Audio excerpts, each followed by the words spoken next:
Hello, my darling, and welcome to today's story time. Please remember to like, comment, and subscribe. And now, on with our story time. Barbara was panicking now. We've got to go help Johnny. We have to get Johnny. We have to find him and bring him. She walked towards the truck driver, pleading now in tears, the desperate tears of a frightened girl. Bring him here, she said. We'll be safe when we can help him. The truck driver stepped towards her, and she backed away, holding one hand towards him defensively, the other towards her mouth. No, no, please, she cried. We've got to. He took one deliberate step towards her. His voice was calming, quiet. Now you're safe here, girl. But we can't take any chances. Barbara cried. We've got to get Johnny. The truck driver shook his head. Now, come on, girl. You have to settle down. You don't know what these things are. It ain't like no Sunday school out there. Barbara began sobbing violently, and her words became screams. She was verging on complete hysteria. The man struggled to calm her, and she wrenched from him, but his grip remained, so that her arms jerked her whole body. She stared at the man. Their eyes met in an instant of calm, but only an instant, before she began screaming again, kicking and hitting. He struggled to pin her arms at her sides and shove her against a wall.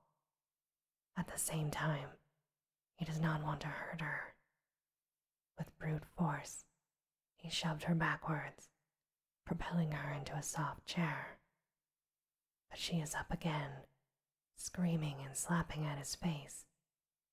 He is forced to grab her again and practically slams her into a corner. He shook her violently, shocking her into a dumb, wounded silence. Her eyes fell sorrowfully on his, and she began to crumble. She fell limp against him as he supported her weight, easing her into his arms. Holding her, he looked about the room until his eyes fell on a sofa. He did not carry her, but helped to walk her to the sofa and helped her fold her body onto it, easing her head onto a cushion. Next to the couch is a cabinet radio. The truck driver stabs at a button, clicking it on. While the radio warms up, he looked around for the tin of nails and found it where Barbara had dropped it. He took nails and slid them into his pocket. The radio hissed and crackled with the static. He returned to it and searches with the tuning dial. At first, just static. Then it spins past what sounds like a voice. He adjusted it carefully, trying to find the right spot. The tuner found a metallic, monotone voice. This is the emergency radio network. Normal broadcast facilities have been temporarily discontinued. Stay tuned to this wave for emergency information. Your law enforcement agencies urge you to remain in your homes. Keep all doors and windows locked or boarded shut. Use all food, water, and medical supplies sparingly. Civil defense forces are attempting to gain control. Stay near your radio and remain tuned to this frequency. Do not use your automobile. Remain in your homes. Keep all doors and windows locked. Then there was a long pause and a crackle. Then another recording. Our live broadcasters will convey information as received from Civil Defense Headquarters. This is your Civil Defense Emergency Radio Network. Normal broadcast facilities have been temporarily discontinued. Stay tuned to this wavelength. The truck driver waved his hand in disgust at the repetition of the radio and moved away as it continued the announcement. He resumed his efforts with the heavy wooden tabletop. This time, he dragged it to the living room window. He leaned it against the wall and pulled back the curtain to peer outside. There were now 4 figures standing in the yard. The voice of the distant radio recording continued. The figures stood very still, their arms dangling, aspects of their silhouettes revealing tattered clothing and shaggy hair. They were cold, dead things. Then suddenly, from across the road, the truck driver saw a figure moving towards the house. He spun himself away from the door and rushed to the fireplace. He reached for his matches. On the stand near the couch, where Barbara lies, there are old magazines.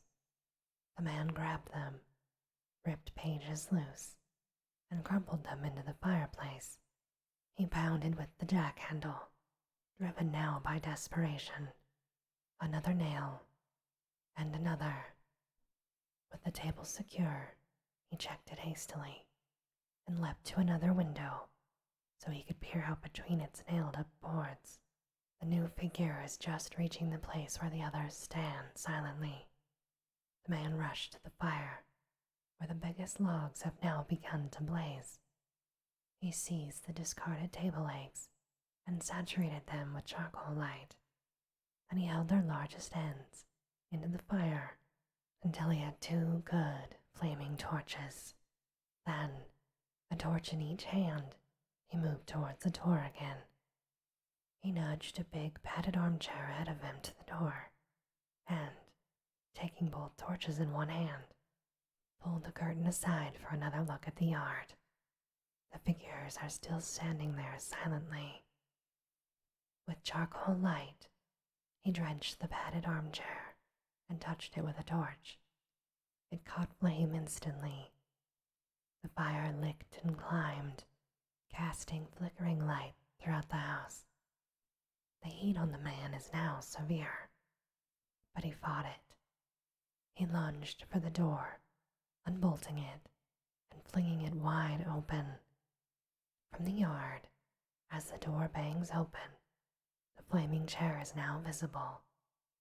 It throws off an eerie, irregular illumination into the lawn. The waiting figures step back slightly.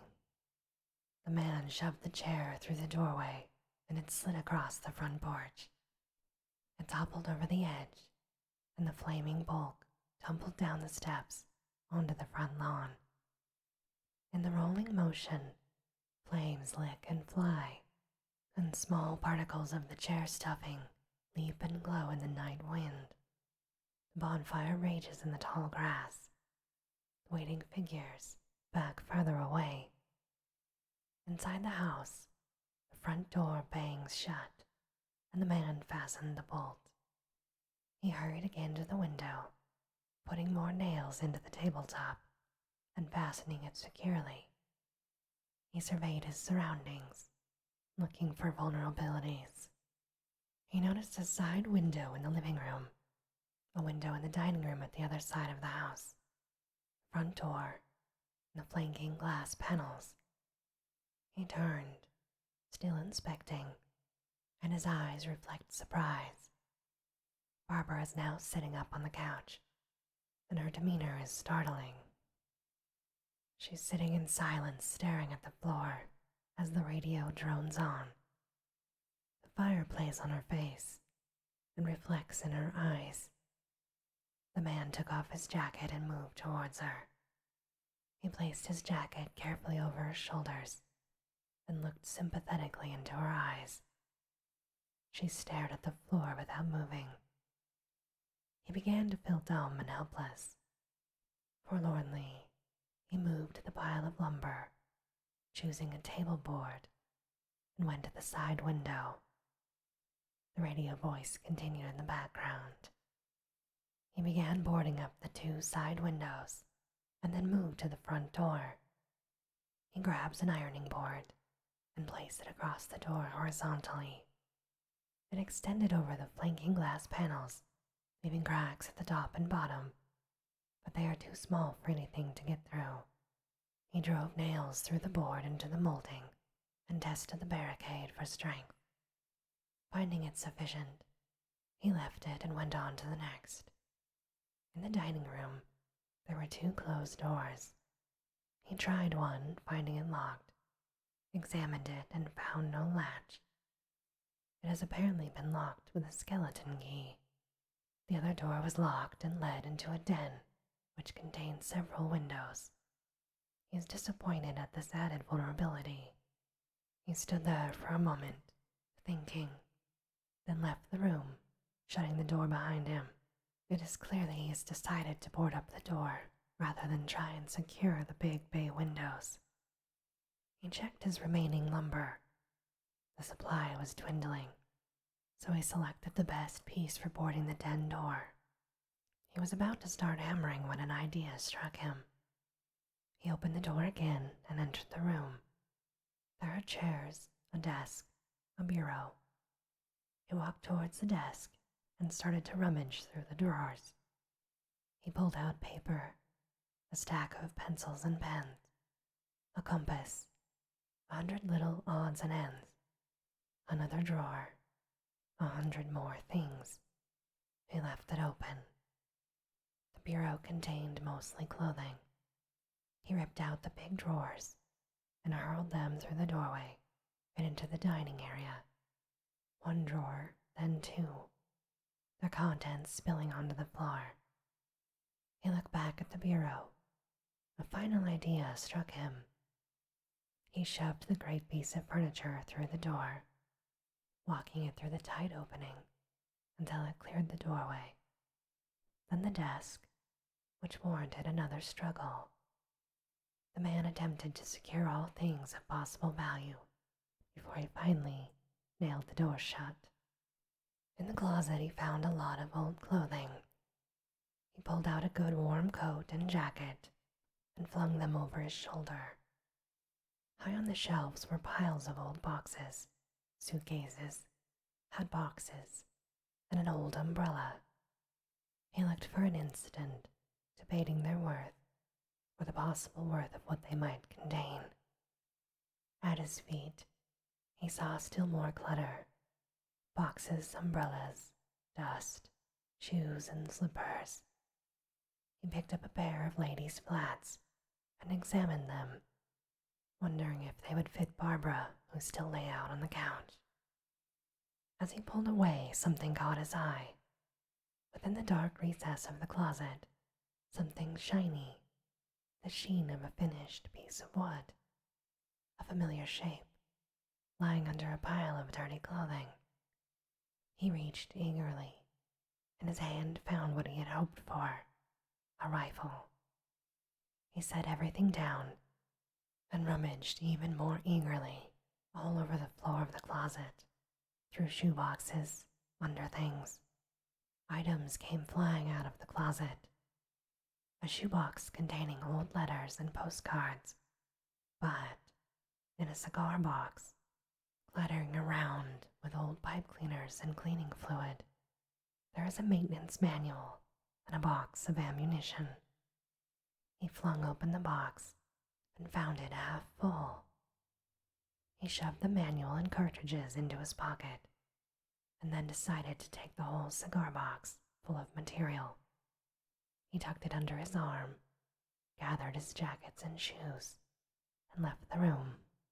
In the dining room, he dropped the load of supplies on the bureau, and the sight of the girl in the living room stops him short.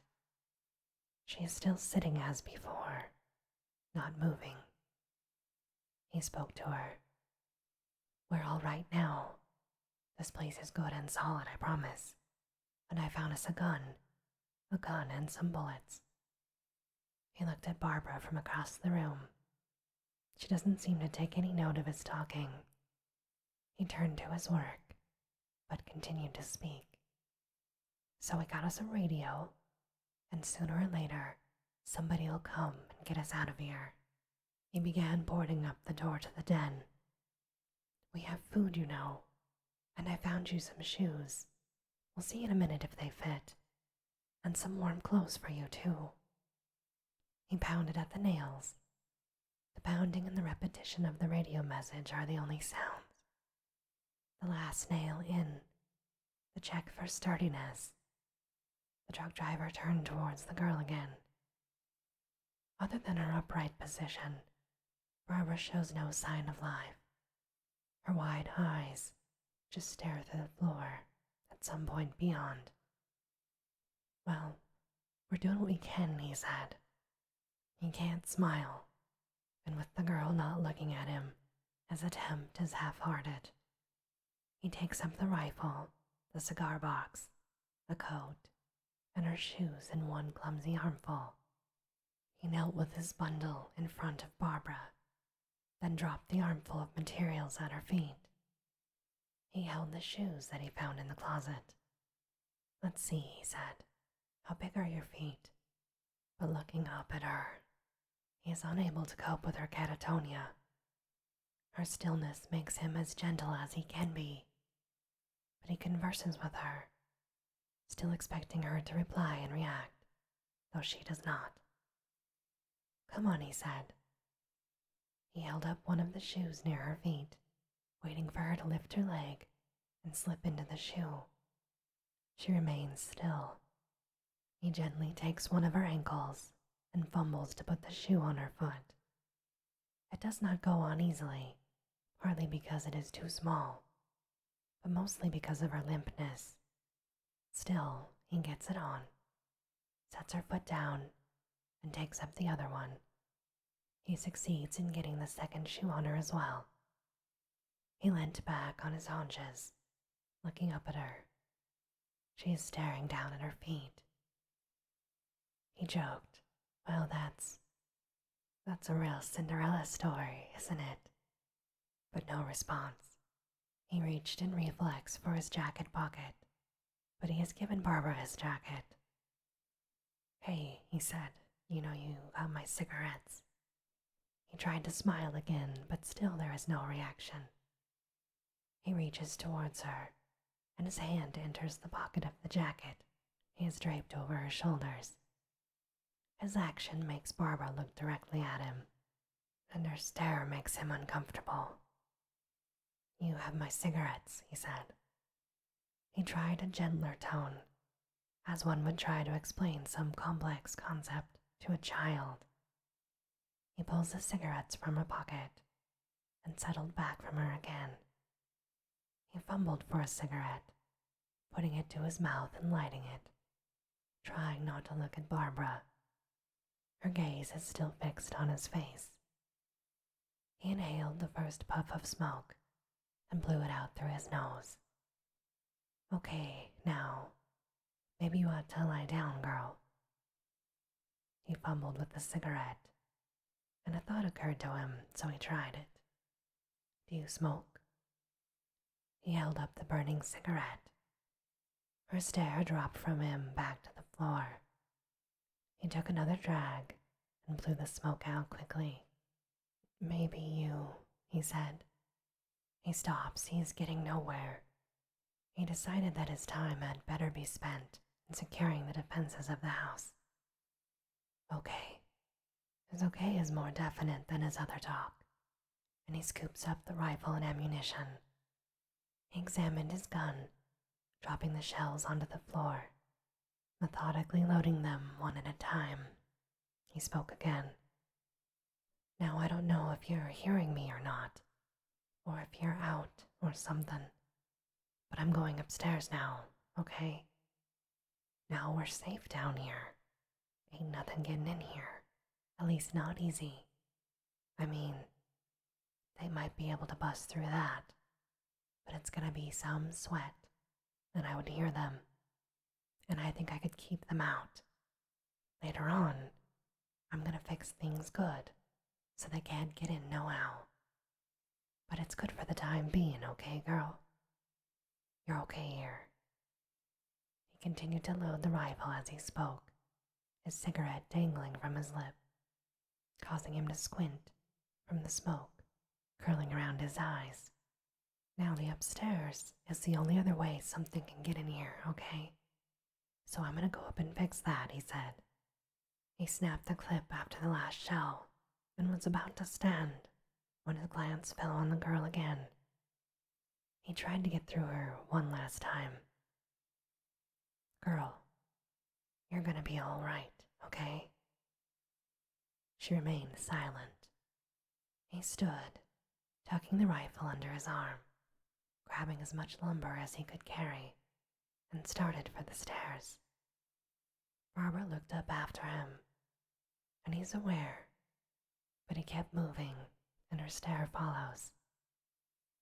I'm gonna be right here, okay, he said. You're all right now. I'm right here, upstairs. He started up the stairs. At the top of the landing, he is confronted once again with the body that lies there, torn and defaced. He set down his supplies, and the sight of the corpse was repulsive, so he tried not to look at it. The body was lying half across a blood-soaked throw rug, and a few feet away was another throw rug, with oriental patterns and a fringe sewn around its edges. He grabbed the second rug and ripped away one edge of the fringe.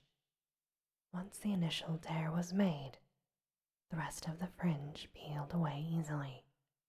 He freed it and, taking the rifle, tied one end of the new fringe around the barrel and the other around the narrow part of the stock. This done, he slung the rifle over his shoulder. Then he leaned over the corpse and took hold of one end of the rug and began dragging it across the floor. On the landing was a long corridor with several closed doors. He deposited the ugly load at one of the doorways and threw open the door. Inside, he found a bedroom. He tried the other doors and found two more bedrooms, one a child's. He began to remove furniture into the hallway. His plan was to afterwards board up the doors. The noise of his work begins to fill the old house. Downstairs, Barbara still sits dazed on the couch. The fire flickers on her face, and the burning wood pops loudly now and again. Objects in the room are silhouetted, and the atmosphere is dark. The radio continued. Facilities have been instructed to discontinue programming. Stay tuned to this. There was a sudden buzzing sound and crackling static, then a hodgepodge of newsroom sounds, as heard earlier by John on the car radio. Typewriters, ticker tape machines, low voices talking in the background. The sound holds for a long while, but Barbara does not seem to notice. Then the voice again. Ladies and gentlemen. What? Yeah, I got that. What, another one? Put it through, ring a major event for 48 hours, and is no longer impressed with the latest developments. His voice spoke again. Up to the minute reports inform us that the siege, first documented in the Midwestern section of the country, is indeed spread across the nation, and is in fact worldwide. Medical and scientific advisors have been summoned to the White House, and reporters on the scene in Washington inform us that the President is planning to make public the results of the conference. This will address the nation over your Civil Defense Emergency Network. There was a long pause by the announcer, but Barbara remained inert. He began again. The strange beings that have appeared in most parts of the nation seem to have certain predictable patterns of behavior. In the few hours following initial reports of violence and death, and apparently deranged attacks on the lives of people, it has taken us completely off guard. But it has been established that the alien beings are human in many physical and behavioral aspects. Hypotheses as to their origin and their aims have to this point been so varied and so diverse that we must only report these factors to be unknown. Teams of scientists and physicians presently have the corpses of several of the aggressors, and these corpses are being studied for clues that might negate or confirm existing theories. The most overwhelming fact is that these beings are infiltrating through urban and rural areas throughout the nation. They are coming in forces of varying number, and if they have not as yet evidenced themselves in your area, please take every available precaution. Attack may come at any time, in any place, without warning. Repeating the important facts from our previous reports, there is an aggressive force, an army, I suppose, of unexplained, unidentified humanoid beings that has appeared in worldwide proportions, and these beings are totally aggressive and irrational in their violence. Civil defense efforts are underway, and investigations as to the origin and purpose of the aggressors are being conducted. All citizens are urged to take utmost precautionary measures to defend against the insidious alien force. These beings are weak in physical strength. They are easily distinguishable from humans by their deformed appearance. They are usually unarmed, but appear capable of handling weapons. They've appeared but not led an organized army, not with any apparent reason or plan. Indeed, they seem to be driven with the urges of entranced or obsessed minds. They appear totally unthinking. They can, I repeat, they can be stopped by immobilization, that is, blind them or dismember them. They are, on the average, weaker in strength than an adult human, but their strength is in numbers, in surprise, and in the sheer fact that they are beyond our normal realm of understanding. They appear to be irrational, non-communicative beings, and they are definitely to be considered our enemies. We are at war. At this, Barbara bolted from the couch in wild, screaming hysteria. She ran blindly towards the front door. The truck driver appeared at the top of the stairs. Startled, unslinging the gun, he leapt down the stairs. Barbara was clawing at the barricade, trying to break out of the house. She was sobbing in wild desperation. He is almost upon her now, but she writhes out of his reach, running across the room towards the maze of heaped-up furniture. Suddenly, from within the maze, strong hands grab her. She screamed in terror. The truck driver rushed towards her, but he was startled by the sight of the other man, who was trying to contain the hysterical girl. Behind him, an older man stood holding a length of pipe at his side.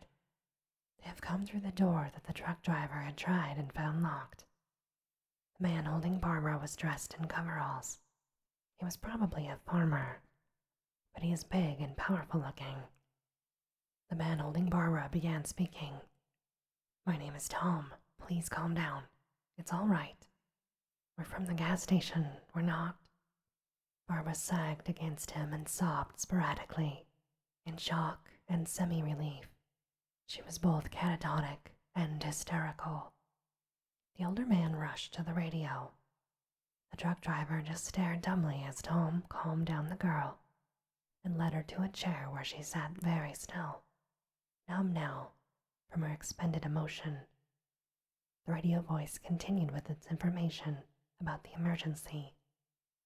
The older man, who introduced himself as Harry Tinsdale, crouched close to the radio, still holding his length of pipe. The radio voice began speaking again. "There have been periodic reports as information reaches this newsroom, as well as survival information and a listing of Red Cross rescue points. Pickups will be made as often as possible with the equipment and staff presently available. The truck driver stood staring at the two new men. He exuded an air of resentment, as though the strangers have intruded on his private fortress. Why, man, Tom interrupted him.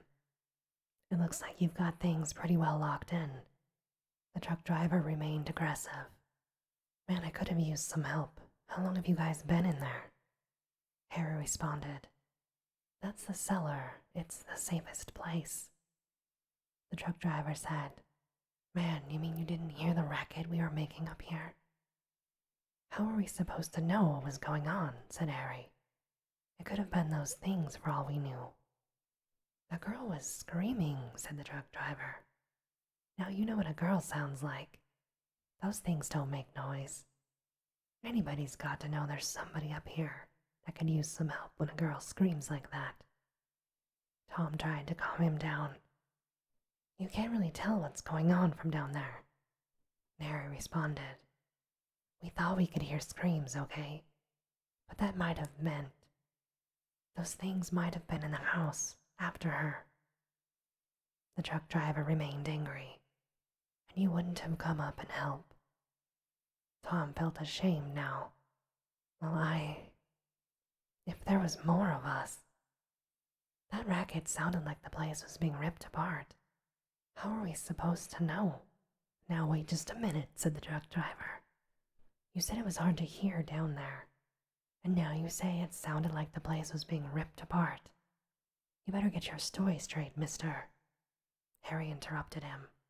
All right, we're sorry. I'm not going to take those kind of chances when we have a safe place. We look into a safe place, and you're telling us to risk our lives just because somebody needs help? Yes, said the truck driver.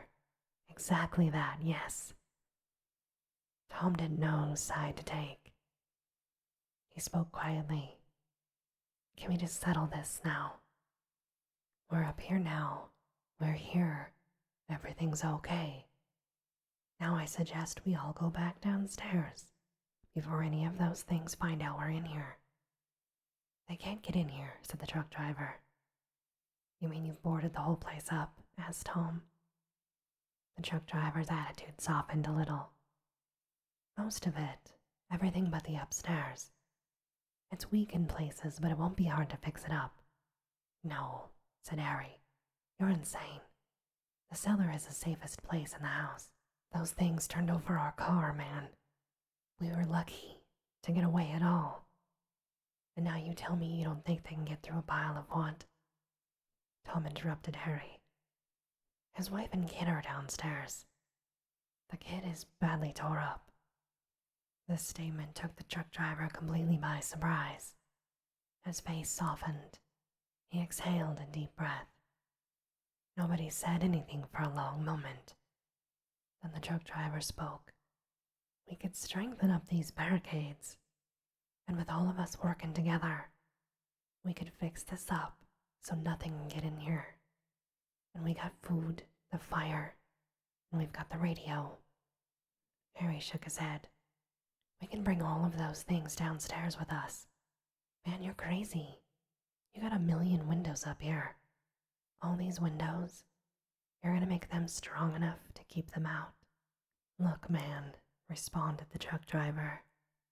Those things don't have any strength. I smashed 3 of them, and I pushed another one out the door. Harry was shaking his head again. I'm telling you, they turned our car onto its roof. Yeah, but any good 5 men could do that, said the truck driver. That's my point, said Harry. Only there's not going to be 5. There's not going to be 10, 20, 30, 100. Maybe, once they know we're in here, the place will be crawling with them and we'll be overrun. The truck driver threw up his hands. Well, if there's that many, they're gonna get us wherever we're at. Look, said Harry. In the cellar, there's only one door, all right. Only one. That's the only place we have to protect. And Tom and I fixed it, so it locks and boards from the inside. But all these doors and windows, why, we'd never know. where they were going to hit us next. And this, my darling, ends our story time for today. As always, I hope that you have very sweet and creepy